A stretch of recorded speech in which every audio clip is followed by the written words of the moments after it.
진도 VTS에서 근무하는 해경들이 근무 태만도 모자라 근무일지를 조작하고 내부 CCTV를 조직적으로 은폐했습니다. 검찰이 복원한 CCTV 영상에는 소홀했던 관제 모습이 적나라하게 담겨 있었습니다. 정부의 쌀시장 개방 선언에 대해 농민들의 반발이 이어지고 있습니다. 농민회는 전면 투쟁을 선포했습니다. 호남권역 재활병원이 또 말썽입니다. 임금 협상 결렬과 노조의 파업으로 입원 환자들이 고통받고 있습니다. 730 재보궐선거를 앞두고 후보들의 정책과 자질을 비교 검증합니다. 어떤 후보가 어떤 공약을 내세웠는지 연속 보도합니다. 시청자 여러분 안녕하십니까? 세월호 참사 당시 진도 VTS가 제대로 관제를 하지 않았다는 건 이제 널리 알려져서 놀랍지도 않습니다만 충격적인 관제실 내부 사진들이 공개됐습니다. 잠을 자고 신문을 보고 스마트폰을 보느라 관제는 하지도 않았던 해경 13명. 검찰이 전원 기소하기로 했습니다. 첫 소식 김민정 기자입니다. 지난 2월 새벽 4시 진도 VTS 관제석에서 근무자가 자고 있습니다. 다른 날 또 다른 야간 근무자는 느긋하게 신문을 봅니다. 스마트폰으로 동영상을 시청하기도 합니다. 관제를 소홀히 하는 것도 모자라 관제실에 아무도 없는 광경은 도대체 어떤 상황인가 싶습니다. 이 CCTV 영상은 진도 VTS가 삭제한 것을 검찰이 일부 복원한 겁니다.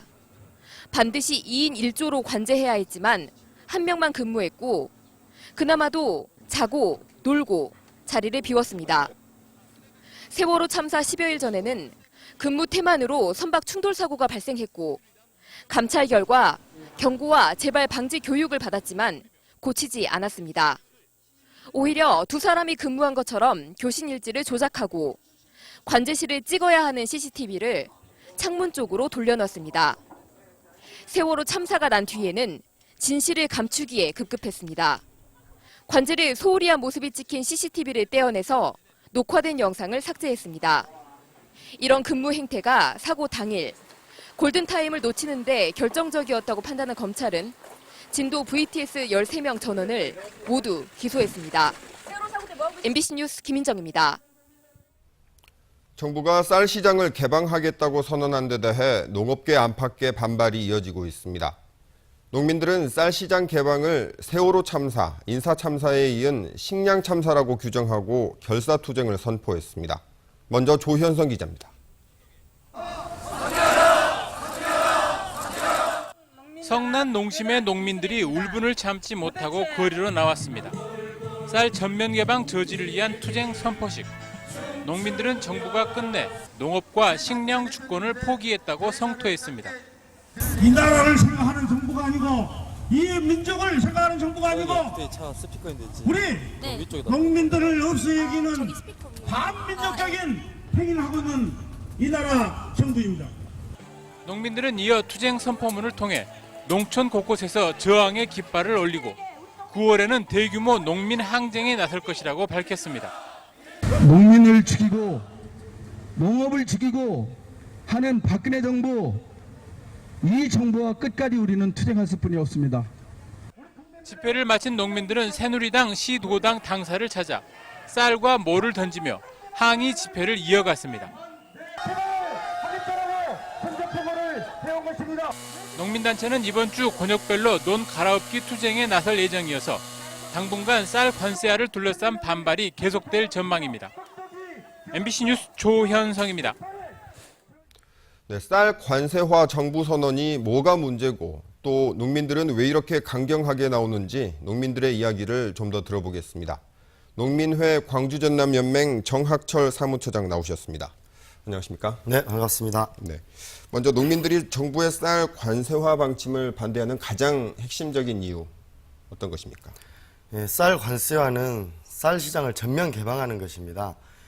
현재 상태는 부분 개방한 상태로 정부가 쌀을 수입하고 관리를 해오고 있습니다. 근데 앞으로는 관세화로 개방되게 되면은 아무나 쌀을 수입할 수 있다는 겁니다. 네. 그래서 한번 개방되면은 더 이상 후퇴시킬 수 없는 것입니다.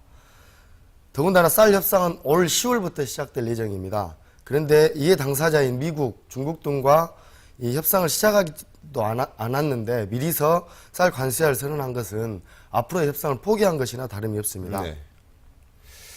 우리 산업에서 농업 비중이 크게 낮아졌지 않습니까? 농민 수도 크게 줄었고요. 하지만 정부 방침은 워낙 확고해서 농민들이 뜻을 관철시키기가 현실적으로 어려운 것 아니냐, 이렇게 생각하시는 분들이 있습니다.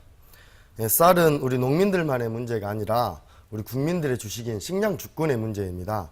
그렇기 때문에 필리핀의 사례를 보면은 필리핀이 2012년 6월 30일 쌀 관세 유예가 종료되었습니다. 그런데 2년간 당사자들과 협상을 통해서 2014년 올해 6월 19일에 이 협상이 타결되었습니다. 우리나라도 우리 국민들과 굉장히 중요한 내용이기 때문에 앞으로 쌀 협상을 잘 진행된다면은 얼마든지 막아낼 수 있다고 생각을 하는 것이고요. 더군다나 우리 야당의 역할이 중요하다고 생각을 합니다. 현재 제1야당인 새정치민주연합이 제대로 이 쌀 관세에 대한 명확한 입장을 가지고 국민들과 함께 목소리를 높여낸다라면은 정부에서도 국민들의 입장을 충분히 받아들여서 처리가 가능할 것이라고 생각을 합니다. 네. 우루과이 라운드 때부터 하면요, 쌀 시장 개방 논의가 시작된 게 20년이 지난 것 같습니다. 그동안 농민들도 좀 준비를 했어야 하는 거 아닌가, 이런 지적도 있는데 어떻게 생각하십니까? 사실 농민들은 생산에만 전념하고 판매조차도 사실 저희들이 걱정하지 않아야 되는데 이런 현실이 좀 많이 안타깝습니다. 저희 농민들이 요구하는 것은 어찌됐든 농업 정책을 생산하는데 우리 농민들이 직접 참여하게 해달라라는 것입니다. 그렇게 되면은 훨씬 더 현실적인 대안들이 많이 나왔을 수 있을 거라고 생각합니다. 네. 앞으로 어떻게 투쟁에 임하실 계획이신가요? 구체적인 방침이 있으면 설명해 주시죠. 실제로 현재 정부가 일방적으로 쌀 관세에 대한 입장을 왜곡해서 많이 알려내고 있습니다. 그렇기 때문에 우리 국민들뿐만 아니라 우리 농민들조차도 이 쌀 관세화가 어쩔 수 없는 것이 아니냐, 이런 의견들이 좀 많이 나오고 있습니다. 그래서 이 왜곡된 내용들 제대로 전달하는 내용을 중심으로 해서 우리 국민들을 만나고 농민들을 만나는 내용을 진행할 예정입니다. 그리고 9월 말일이 WTO에 저희 정부의 입장을 전달하는 통보 시한이기 때문에 네. 9월 그 시한에 맞춰서 대규모로 2차 범국민대회를 통해서 쌀 시장 전면 개방하는 것만큼은 기필코 막아내지 않는 이런 의견을 모아낼 계획입니다. 네. 오늘 말씀 고맙습니다. 네, 감사합니다. 네, 다음 소식입니다. 반쪽짜리 운영으로 말썽이었던 호남권역 재활병원이 또 시끄럽습니다. 사측과의 임금 협상 결렬을 이유로 노조가 파업을 벌이고 있기 때문인데 M은 환자들이 고통받고 있습니다. 송정근 기자가 취재했습니다.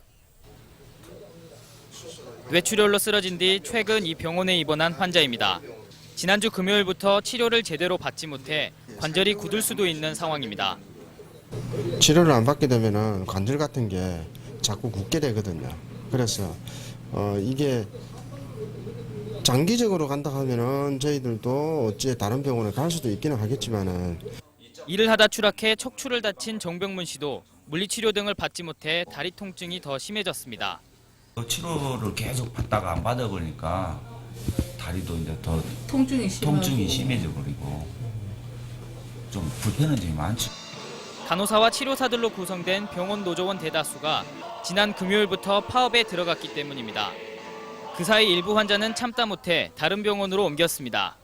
8개월째 임금 협상에 접점을 찾지 못한 노사를 대신해 지방노동위원회가 최근 조정안을 냈지만 파업을 막지는 못했습니다. 지방노동위원회가 지난 18일 제시한 기본금 3만 원 인상 조정안에 대해 노조 측은 이를 받아들이겠다고 했지만 병원 측이 이를 거부하면서 병원 노조의 파업이 시작된 겁니다. 병원 측은 지난해 개원 이후 계속 적자를 내고 있다며 광주시의 지원 없이는 임금 인상이 어렵다고 주장합니다.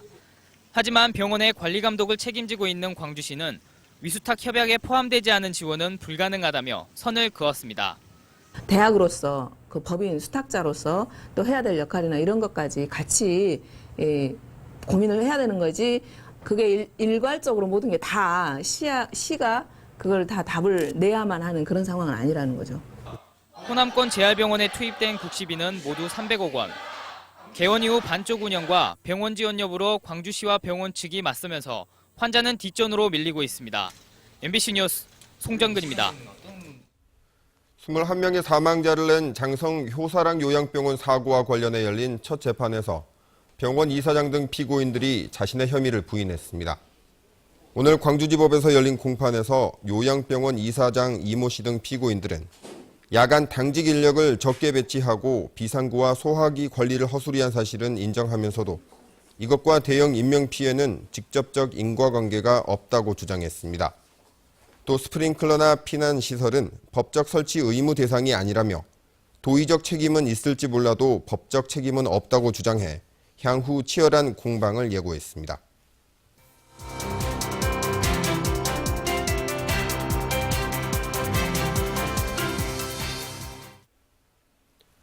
(730) 재보궐선거일이 다가오면서 어떤 후보가 무슨 정책을 갖고 출마했는지 관심을 가져야 할 시점이 됐습니다. 광주 MBC는 광주 전남 재보궐선거에 누가 뛰는지 알아보는 연속 보도를 마련했습니다. 오늘은 첫 순서로 나주 화순 선거구를 이계상 기자가 다녀왔습니다.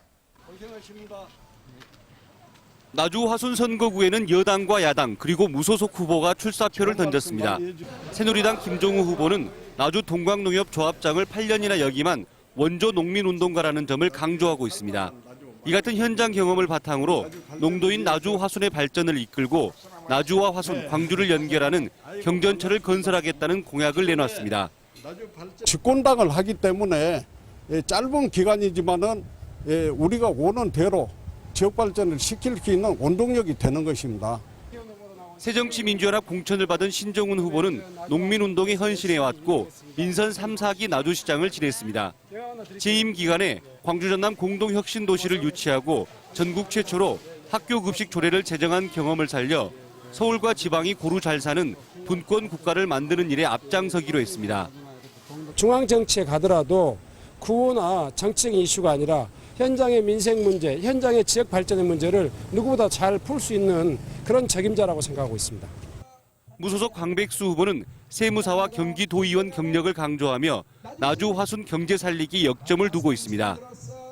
진영 이기주의나 극단에 치우치지 않고 우리 나주 화순을 소통과 화합으로 이끌 새로운 인물을 원하고 있습니다. 나주 화순 선거구는 새정치민주연합 후보의 독주를 여당과 무소속 후보가 함께 견제하고 있는 양상으로 분석되고 있습니다. MBC 뉴스 이계상입니다. 광주 전남 지역 대기업 협력업체들의 경영 상태가 매우 어려운 것으로 조사됐습니다.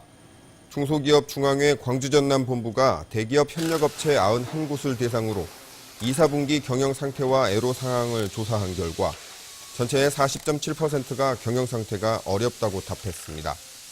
또 협력업체 가운데 72.5%는 현재의 경영 상황을 위기 국면으로 답한 것으로 조사됐습니다.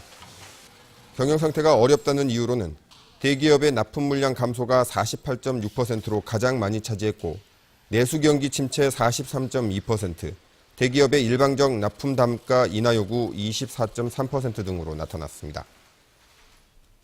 광주국제영화제가 중국 영화계와 손잡고 영화 교류에 나섰습니다. 사단법인 광주국제영화제는 올 들어 중국 산서성 태원시와 섬서성 서안시 등의 영화 관계기관과 잇따라 양해각서를 체결하고 영화 교류 사업을 진행 중이라고 말했습니다. 양해각서에 따라 지난 4월 중국 산서성에서 한국영화제가 개최됐고 오는 8월 개막하는 광주국제영화제에서는 중국 영화 특별주간이 마련됩니다.